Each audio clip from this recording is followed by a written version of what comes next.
Voz é meio, palavra é mensagem, sem a qual a voz fica sem sentido. O Grupo Imagem e Credibilidade e a Companhia da Voz se uniram para levar até você comunicação integrada, credibilidade da voz. Alexandre Jardim. Crises te preocupam? E a sua reputação? Como está? Eu tenho a solução. Rodolfo Lago. Você entende como as decisões são tomadas neste país? Te ajuda a escrever como os melhores jornalistas. Luiz Ximenes. Você já se ouviu gravado? Quer melhorar? Vem pra cá que eu te ajudo. Alexandre Mota. Sem saber qual caminho percorrer, te ajudo a estruturar sua empresa e seus projetos. Estevão Damásio. Use o poder do rádio e dos podcasts para passar a sua mensagem. Pode contar comigo.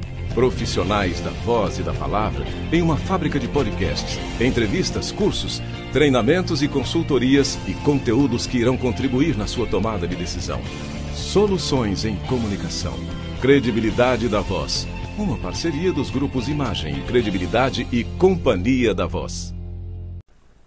Bem-vindos, bem-vindas a mais uma edição do JBR News, uma parceria entre o Grupo Imagem, Credibilidade e o Jornal de Brasília.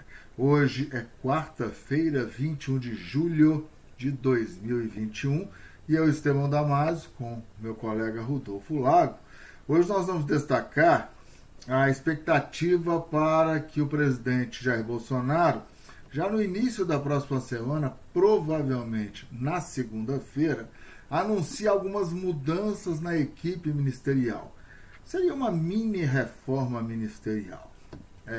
Eu entendo, viu, Rodolfo, não sei se você concorda comigo, que o presidente aproveita com essas mudanças, ou vai aproveitar com essas mudanças, este período no qual a CPI sai do foco, né? É a hora, segundo o marketing político, né? Qualquer manual, você tem que ocupar os espaços deixados pelo seu opositor, pelo seu adversário, e a CPI, pelo Palácio Planalto, é encarada como adversário.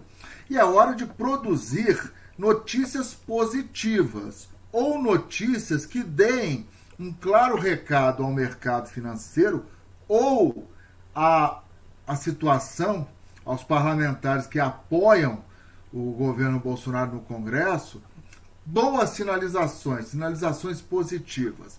Eu acho que o presidente está tentando adotar essa estratégia, e a principal delas, claro, é fazer o Centrão de noiva virar realmente a esposa, né?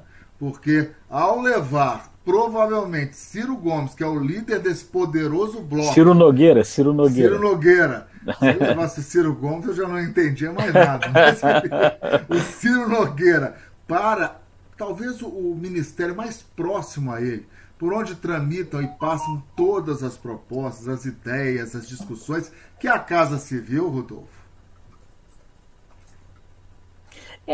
Estevão, a gente já comentou diversas vezes aqui, né, que o presidente é refém do Centrão, né? Então, a saída do Ciro Nogueira para a Casa Civil, ela me parece agora pagamento de resgate, né? Quando você é refém, né, para soltar tem que pagar o resgate.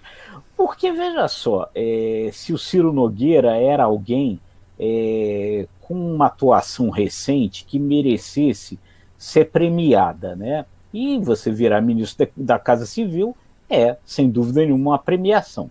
Vamos lembrar, Ciro Nogueira era titular da CPI da Covid, né? Quando foi ali a instalação da CPI e a votação de quem ia comandar a CPI, o Ciro Nogueira foi o único senador da base do governo que votou para que o Renan Calheiros se tornasse o relator da CPI, né? O que já todo mundo achou muito estranho, muito esquisito. Depois, o Ciro Nogueira desapareceu da CPI. Né? A gente vê essa tropa de choque aí, Marcos Rogério, né, o senador Fernando Bezerra Coelho e tal, defendendo ali o governo, né, procurando defender o governo, e o Ciro Nogueira sumiu. Tanto que depois o Ciro Nogueira acabou sendo trocado lá na CPI. Deixou de ser o titular, no lugar dele entrou o Luiz Carlos Reis, e nunca mais se ouviu falar do Ciro Nogueira. Aí, de repente, Ciro Nogueira retorna ministro da Casa Civil. Tem informações, Estevão, de que, na verdade, o Palácio Planalto estava preocupadíssimo com essa coisa. Porque o Ciro Nogueira já teria tido, a essa altura, até uma conversa com o ex-presidente Lula, adversário do Bolsonaro em 2022. O Ciro Nogueira é muito ligado ao governador do Piauí, Wellington Dias, que é do PT. Ele foi da mesma chapa do Wellington Dias, ele se elegeu senador na mesma chapa do Wellington Dias. Então esse sinal estava ficando, era laranja, estava deixando já de ser amarelo, né? E aí então o que se está falando é que o governo daí entrega a Casa Civil para ele, para resgatá-lo, né? Agora, isso daí, se é isso mesmo, só mostra mesmo isso, né? Cada vez mais refém e pagando um resgate a essa altura agora, né? É interessante essa sua leitura, porque a deputada Flávia Arruda, que já ocupa a Secretaria-Geral da Presidência, ela é também oriunda do Centrão, né? Então o Centrão, caso se concretize a expectativa do líder máximo desse blocão, que é o Ciro Nogueira, ir para a Casa Civil, Jair Bolsonaro fica literalmente emparedado por 2 parlamentares representantes desse bloco. As duas casas ministeriais, digamos assim, mais próximas do presidente da República. A Secretaria-Geral tem um poder de articulação, mas a Casa Civil tem o poder de deter a burocracia, né? As ideias, concretas ou não, passam por ali. Os projetos, as propostas, tudo passa pela Casa Civil. Você colocar um político habilidoso, né, como Ciro Nogueira, no que podemos chamar de cérebro do Palácio Planalto, que é a Casa Civil. Vamos lembrar quem já ocupou a Casa Civil. Exemplos mais recentes, o todo-poderoso, o então todo-poderoso José Dirceu. Nós tivemos no governo Fernando Henrique, no governo Itamar Franco, nomes também que, se não tinham densidade política, desfrutavam da mais alta confiança do presidente da República. Nos governos militares, né? O famoso Golbery do Couto e Silva. Né? É óbvio que o Ciro Gomes não desfruta da confiança do presidente. Ele Ciro é da Nogueira, cota do Centrão.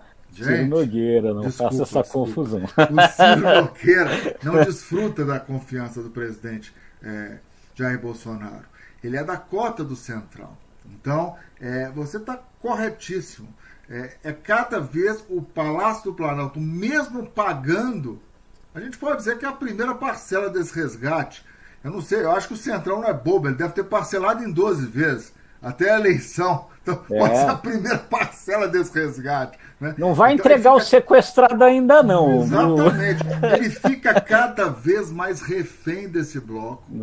Agora, além dessa mudança, outra que é muito significativa, e pode ser que o Centrão também a boa recriação do Ministério do Trabalho, né? Você retira do todo-poderoso ministro da Economia, o Paulo Guedes, recria um ministério que socialmente é importantíssimo, num período no qual o governo Bolsonaro e o país ainda se ressentem de mais de 14 milhões de desempregados. Então, na véspera de um processo eleitoral, se você conduzir bem o Ministério do Trabalho, com programas sociais de renda, de qualificação e requalificação profissional, é uma moeda eleitoral muito forte, hein, Rodolfo?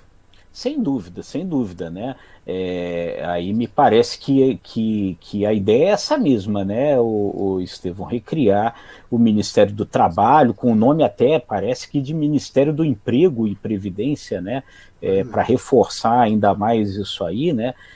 Me parece que a ideia é justamente de dar aí um viés político para essa pasta, né? Inclusive colocando ali um político, um deputado, que é o Onyx Lorenzoni, que estava na Secretaria-Geral da Presidência, né?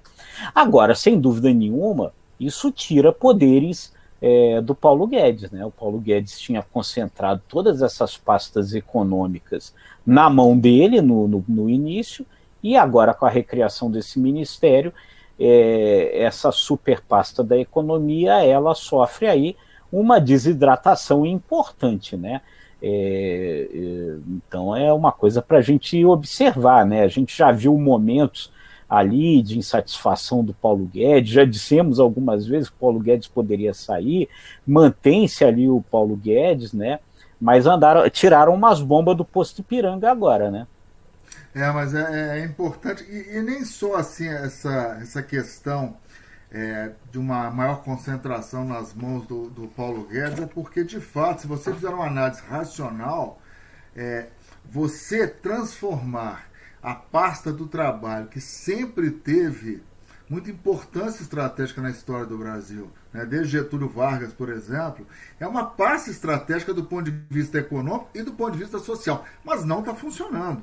Você reduzir lá uma mera secretaria não está funcionando, porque, claro, teve a pandemia, há um represamento de investimentos, inclusive externos, mas o Paulo Guedes não consegue passar à sociedade a mensagem de que ele privilegia o social.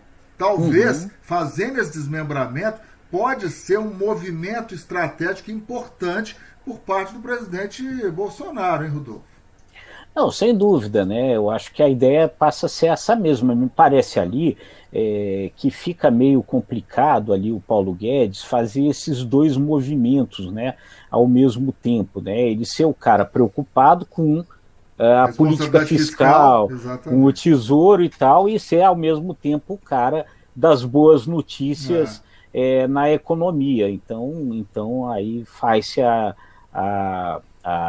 divisão para evitar esse problema, né? Porque realmente aí, às vezes, na ideia de você manter a responsabilidade fiscal, acaba ficando em segundo plano esse tipo de política social, que é importante, fundamental, ainda mais num governo que vai disputar a reeleição, né? As minhas apostas vão ao encontro dessas expectativas em torno dessas mudanças do Ministério, que podem sim trazer efeitos positivos num período, repito, em que, mesmo atuando nos bastidores, se debruçando sobre documentos, o Palácio Planalto tende, com essas informações, a ocupar o noticiário muito e deixar em segundo plano vazamentos e notícias vindas da CPI, porque quando a CPI retornar, meu amigo, ela deve retornar com força total. Então, é um mosaico aí de análises e expectativas que se traduzem nas minhas apostas. E quais são as suas, hein, Rodolfo? Assim, Estevão, você falou aí da CPI vazando, né? E tá vazando muito, né? E modestamente eu hoje fui agraciado com uma das gotas desse vazamento aí, né? Enfim, a CPI está de fato agora organizando esses documentos, né? E um dos documentos aí que ela está organizando é uma lista de parlamentares que teriam espalhado fake news nas redes sociais. São 26 parlamentares, né, que aparecem nessa lista. O Osmar Terra é o campeão mundial da disseminação de fake news, segundo a lista, e ela está lá no Congresso em Foco, lá, que é a minha nova casa, né? E a minha aposta vai nessa linha. Outros vazamentos desse tipo, certamente até o retorno dos trabalhos do Congresso vão aparecer, com certeza. Vamos lá, vamos acompanhando então. Agradecemos muito a sua atenção, caro seguidor. Este, como os demais conteúdos, vão estar presentes aqui, ó, no site do nosso parceiro, jornaldebrasilia.com.br, e nas redes. Está passando aqui embaixo também. Rodolfo, até amanhã. Até amanhã, então. Então, nos visite aí no imagemcredibilidade.com ou jornaldebrasilia.com.br. Até amanhã. Tchau, pessoal. Até amanhã.